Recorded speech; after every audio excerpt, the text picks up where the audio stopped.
Queridas irmãs, queridos irmãos, que a paz seja conosco. Quando eu passo por esta casa, eu lembro quando eu encontrei meu tio em frente ao Banco Real, há muitos anos atrás, há mais de 30 anos, ou mais, até 40, não lembro. E ele olhou para mim, eu estava descendo aquelas escadas, ele olhou para mim e falou: "Oi, Toninho", porque nós nos sintonizávamos muito, era um amor diferente. Ele falou: "Oi, Toninho, como vai? Você está trabalhando?" Eu falei: "Estou." Aí eu vi que você hoje vai fazer uma palestra, né, que eu vi na tribuna, por teu nome. Eu falei: "Não, tio, que palestra?" Está escrito lá, palestrante, não lembro a casa espírita, e é Antônio Carlos, não é você? Eu falei: "Não, tio, não sou eu não. Eu nem tenho condições, nem espírita eu sou, né? Ou melhor, eu não tenho a capacidade desse porte para divulgar doutrina, nem nada." Ele: "Ah, então eu me confundi." E os anos se passaram, eu me inteirei na doutrina espírita, comecei a trabalhar nela, mas o trabalho na caridade, braçal. E fui percebendo que os espíritos estavam me incentivando a cada dia. E eu, com essa percepção, eu comecei a gostar de uma maneira diferente da doutrina dos espíritos. Comecei a estudá-la e comecei a participar de tarefas, a chegar ao ponto de estar numa casa espírita 5 vezes por semana, nos trabalhos da caridade, né, fraternos, lá no Guarujá. E assim foi. E eu digo, quando eu passo aqui, eu lembro sempre dessa história que me passa na cabeça, e Jesus foi para mim tão bom, porque Ele me permitiu, me deu a oportunidade de poder divulgar o seu Evangelho, porque todas as falas que eu tenho em casas espíritas é em cima dos ensinamentos evangélicos, em cima do Evangelho segundo o Espiritismo. Às vezes, quando me pedem ou tem algum tema diferente, não diferente do Evangelho, porque doutrina espírita para mim é Evangelho puro, mas às vezes eu estudo e posso até falar, como eu falei aqui, sobre a pomada do Bobo Pedro, parece que foi na última vez que eu estive aqui. Mas eu fico muito grato por essa oportunidade, e a cada dia que passa eu sinto a presença dos Espíritos mais chegados a mim, me incentivando e me dando a condição de poder, sem dúvida nenhuma, divulgar com simplicidade e com amor o Evangelho de Jesus. Porque o Evangelho é simples, o Evangelho é simplicidade. E as pessoas que vêm à casa espírita, elas vêm procurar a esperança. E é o que o Evangelho nos traz: a esperança de um dia melhor, de um futuro melhor. Mas o Evangelho nos fala também que essa esperança que nós chegamos à casa espírita em busca dela, só depende de nós. Por isso que está escrito no capítulo 9 do Evangelho, no item paciência, no item paciência, que a dor é a bênção que Deus envia aos seus eleitos. Não vos aflijai, mas sim regozijai-vos pela dor, porque é por intermédio dela que tu chegarás ao reino dos céus. E com esse tema, com essa vinculação ao Evangelho, a dor, o sofrimento, mas a esperança, nós vamos falar alguma coisa hoje sobre o capítulo 5 do Evangelho. Bem-aventurados os aflitos, justiça das aflições. É um tema intrigante, é um tema que necessita-se de entender a justiça divina. E tem um livro que o nome dele é Justiça Divina, de Emmanuel. Tony, Justiça de Emmanuel. Esqueceu, mas eu estou falando um pouco alto.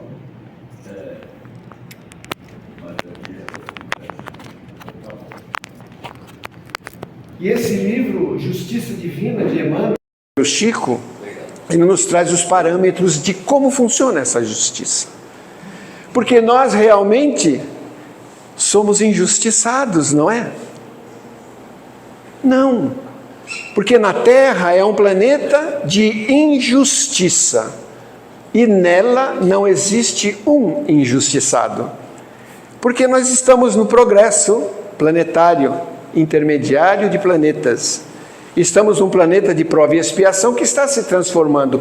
Tanto é que nós estamos verificando hoje a velocidade dessa transformação. Porque de repente é segunda-feira, daqui a pouco a gente vai olhar, é domingo. E assim vai. Essa é a velocidade que nós não estamos nos apercebendo. Mas esta mudança está se fazendo.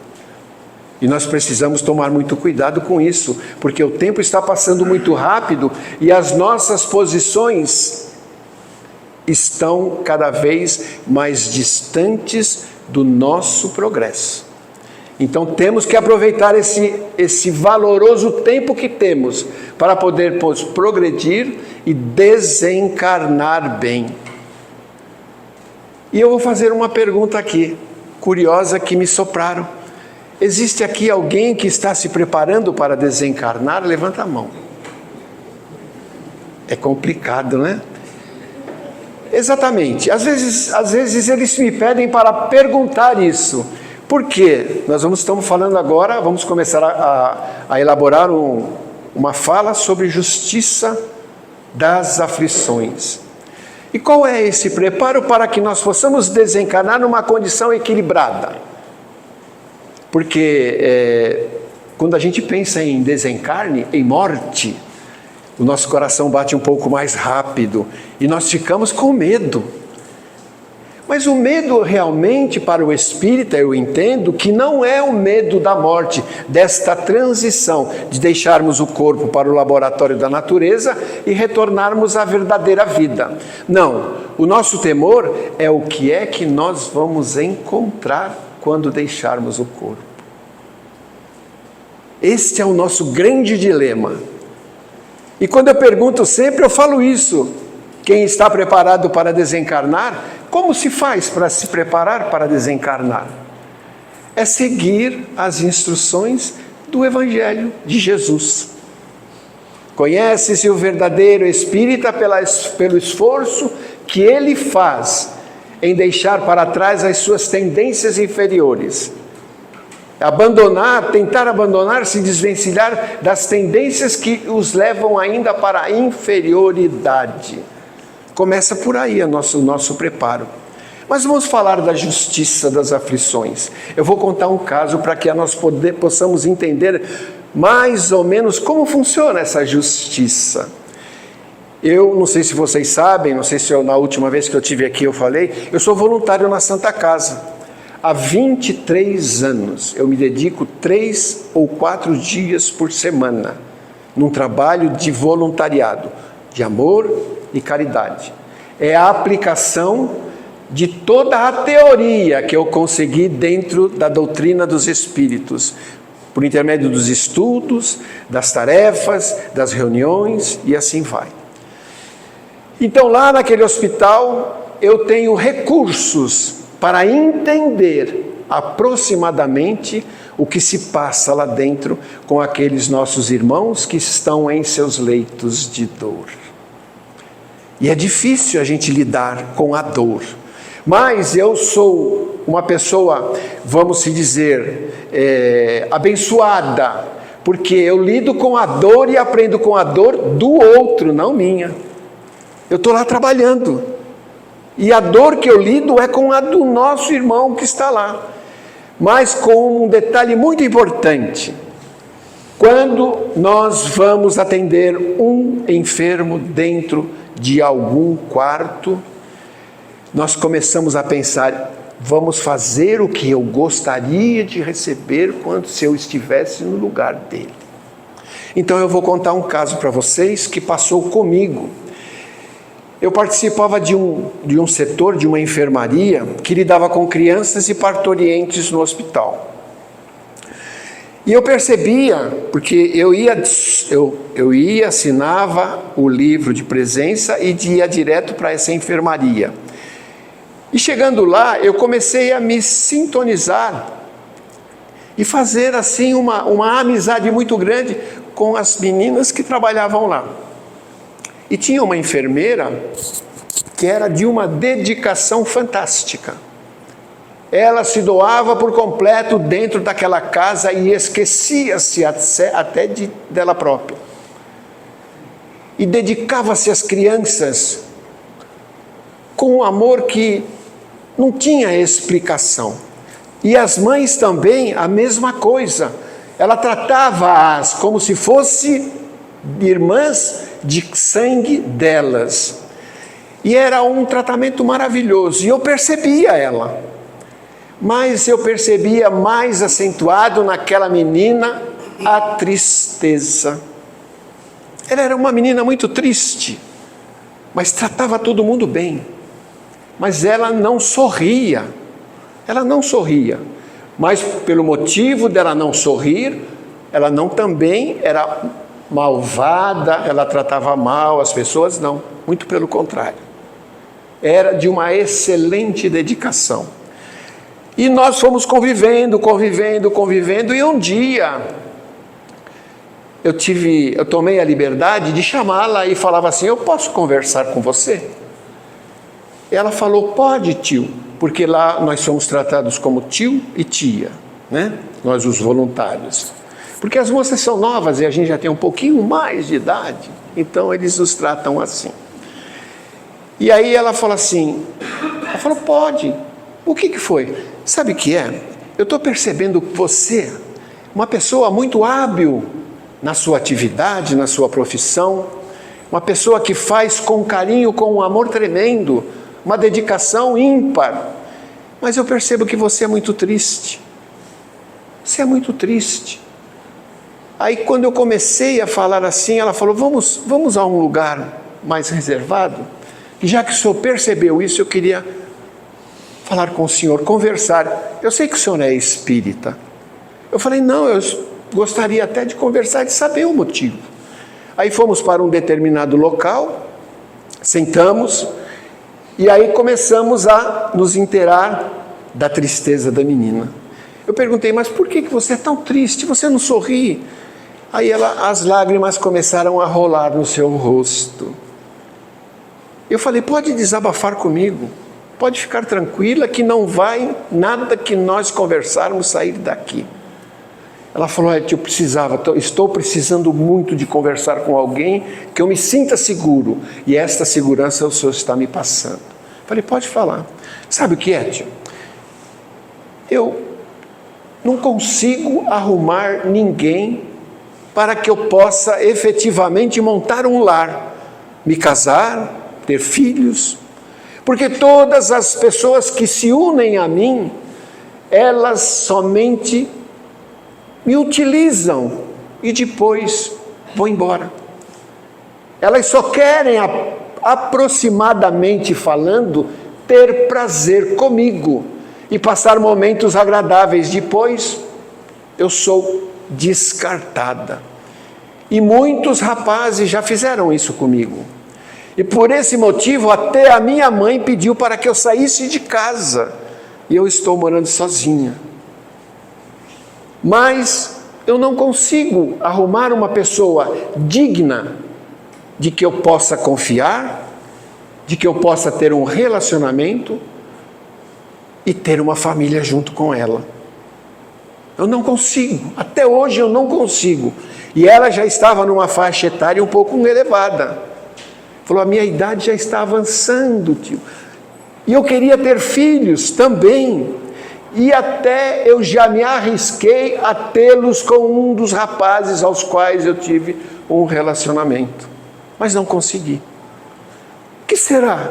O senhor tem alguma explicação? Mediante, porque eu sei que vocês sabem o futuro, aquilo que quem não conhece o Espiritismo fala, que lidam com almas, com espíritos, etc. Eu falei: olha, pelo que eu já estudei, pelo que eu conheço, que é muito pouco ainda, mas eu posso elaborar um pensamento sobre tudo isso que está acontecendo com você.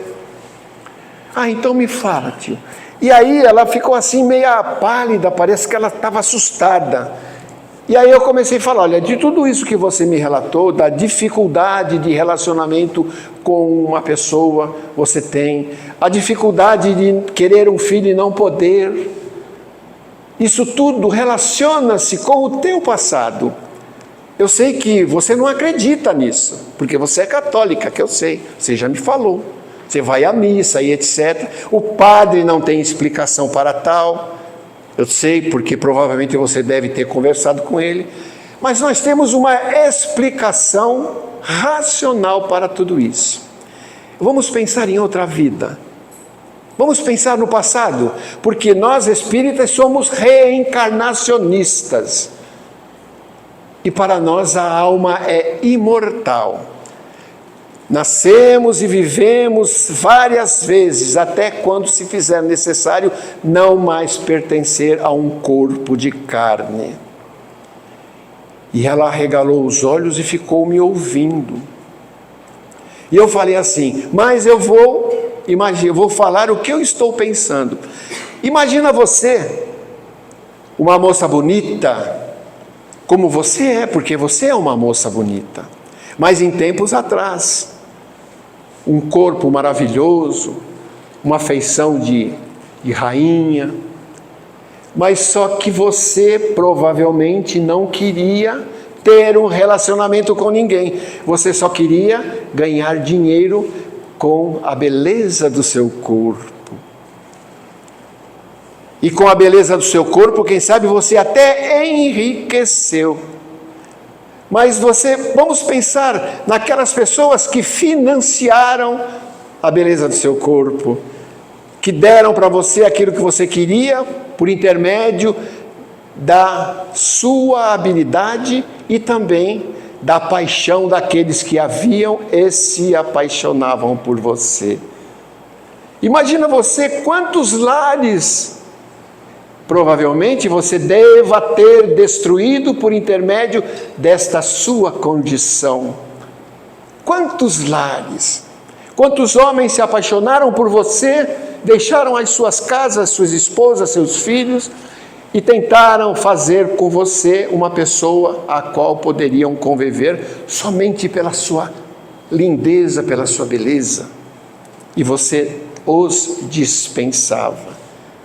Então está aí, raciocinando pelas vidas passadas e pela vida atual que você se encontra e a problemática que você está nos expondo, provavelmente você deve ter feito isso ou alguma coisa parecida. Ela não deu um pio, as lágrimas voltaram a rolar no seu rosto. De repente ela falou, será que isso aconteceu mesmo? Aí eu falei para ela, eu não posso te afirmar, mas eu posso tirar uma conclusão, porque tudo aquilo que nós cometemos de bom ou de ruim, nós iremos responder e receber. Você já ouviu falar na lei de ação e reação? Então toda ação tem uma reação. E quem sabe a reação que você está tendo é de uma vida passada que levou você a essa grande dificuldade. Ah, mas e os filhos? Por que eu não posso ter filhos? Já fiz testes, exames, o meu organismo é um organismo sadio. Aí eu tentei explicar a ela que naquela época, quem sabe, mas toda essa conversa foi uma inspiração muito grande que eu tive para tirar aquela angústia daquele coração tão dedicado ao amor, à caridade, apesar de ser remunerada. Então os Espíritos nos envolveram e começaram a nos investir em nós aquilo que ela precisaria ouvir. E com relação aos filhos, tio, eu falei para você não maltratar aquele corpo maravilhoso que você tinha. E quando você percebia que o seu ciclo menstrual não se efetivava, você estava grávida e você os abortava, para que aquelas aquela gravidez, aquelas gravidezes indesejadas pudessem vir a prejudicar a lindeza do seu corpo. Então será provavelmente por isso que você não consegue ter os seus filhos. Quem sabe? Mas isso não é perpétuo a você. Porque eu tenho certeza absoluta que Deus, que é um Pai misericordioso, Ele vai promover a você por intermédio da sua dedicação na caridade, porque o que você faz aqui é caridade. Porque eu conheço muitas aqui dentro, como você conhece, que fazem o trabalho delas somente pelo valor do salário, porque infelizmente têm muito pouco amor para dar. Trabalham com efetividade, mas não como você, porque eu percebo. Então, com todo esse trabalho dedicado que você tem para com todos os enfermos, as parturientes, as crianças recém-nascidas, isso vai levar você a recuperar o teu passado. Então vejam vocês, depois ela começou a chorar mesmo, e entendendo que quem sabe poderia ser isso mesmo, porque não tinha outra resposta, não tinha outra solução, porque tudo corria bem, mas ela não conseguia.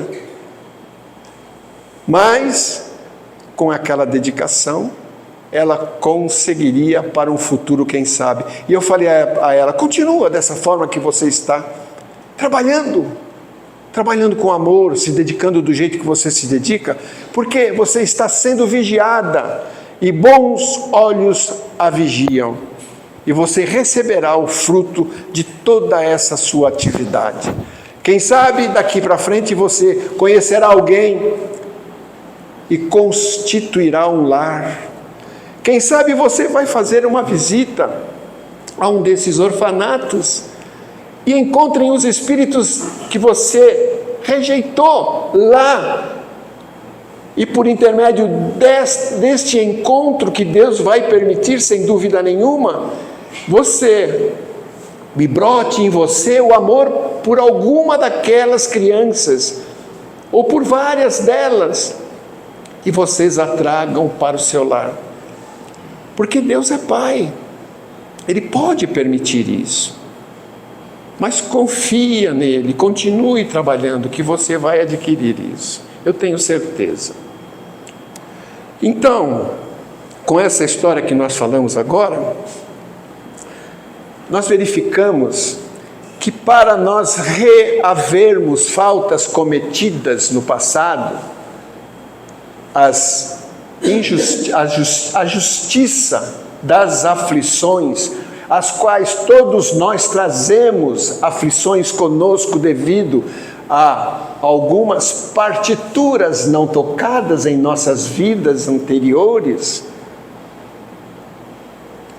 Então, isso nos explica sempre que devemos nunca esmorecer, nunca deixar-nos perturbar quando a dor bate à nossa porta.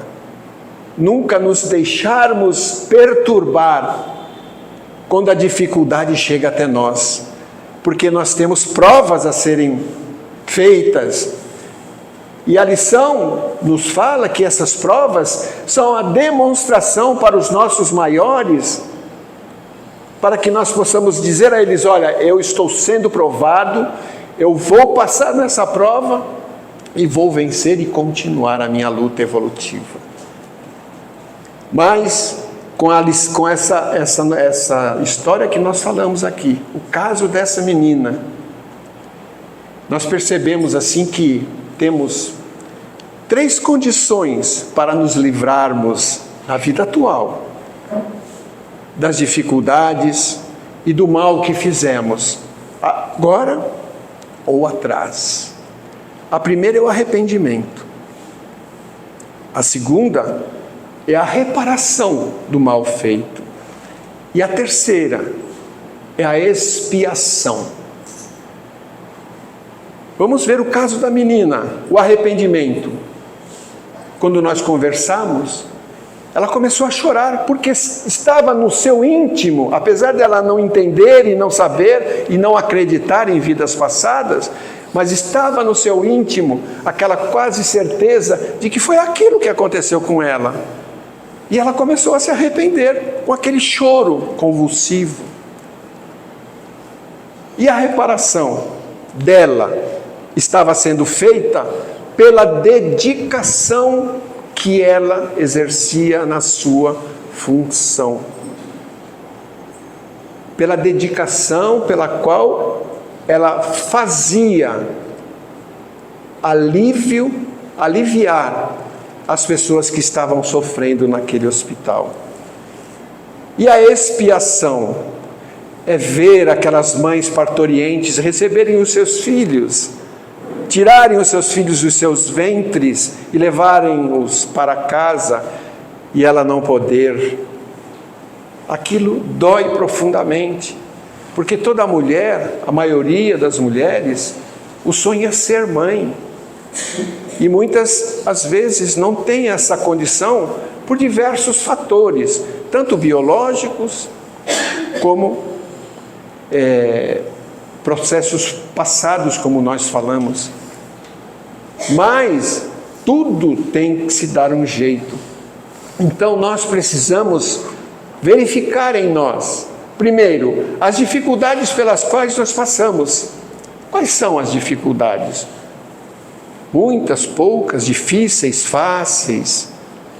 Uma grande dificuldade que nos leva a pensar nesta lição é a nossa família. A nossa família. Porque os Espíritos nos falam que os nossos maiores adversários chegam na nossa família. Chegam lá para nos cobrarem, para fazerem de nós, vamos se dizer, criaturas ofendidas. Isso nós sabemos que acontece em nossas famílias. Aqueles espíritos que reencarnam, que no passado nós abusamos dele. Fizemos aquilo que nós não gostaríamos que fizessem conosco. Mas a lei do retorno, ela é justa e perfeita. Justa e perfeita. Porque Deus é justo e Deus é perfeito. Então Ele nos faz, Ele não nos causa condenação, não. Ele não nos maltrata. Ele não nos dá, no caso, castigos.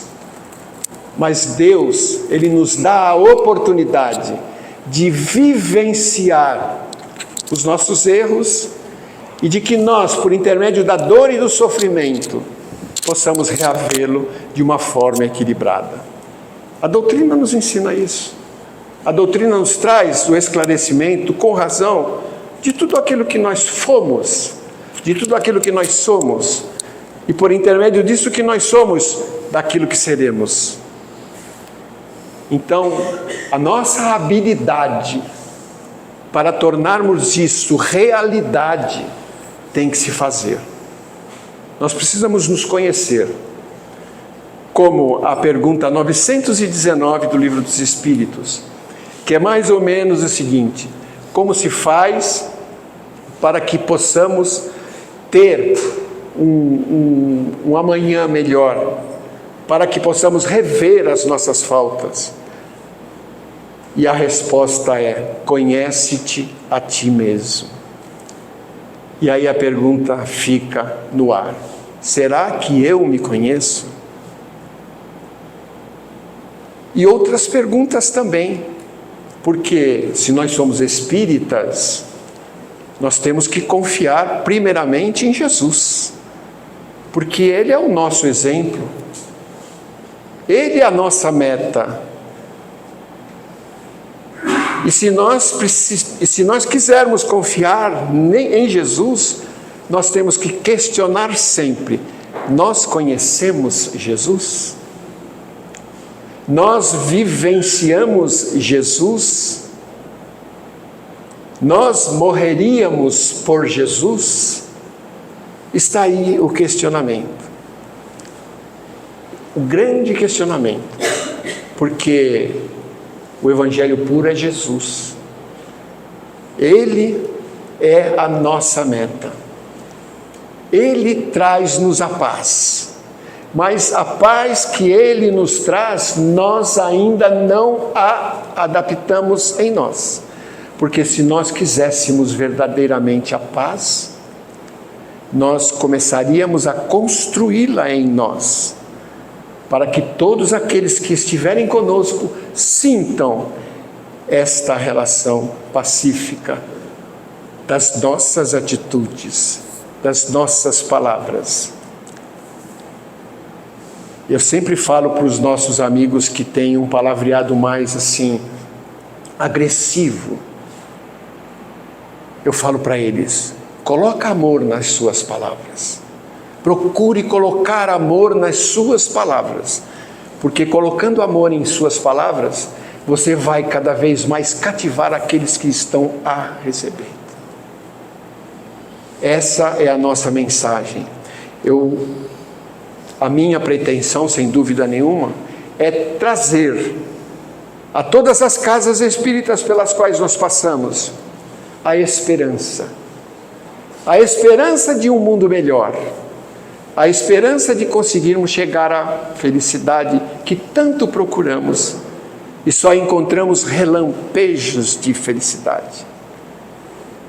E a nossa grande procura é a paz. É a paz. Porque viver em paz é maravilhoso. Viver em paz é maravilhoso. E se procuras a casa espírita, norteia-te na sua luz. O Espiritismo é a escola aonde o mestre é Jesus.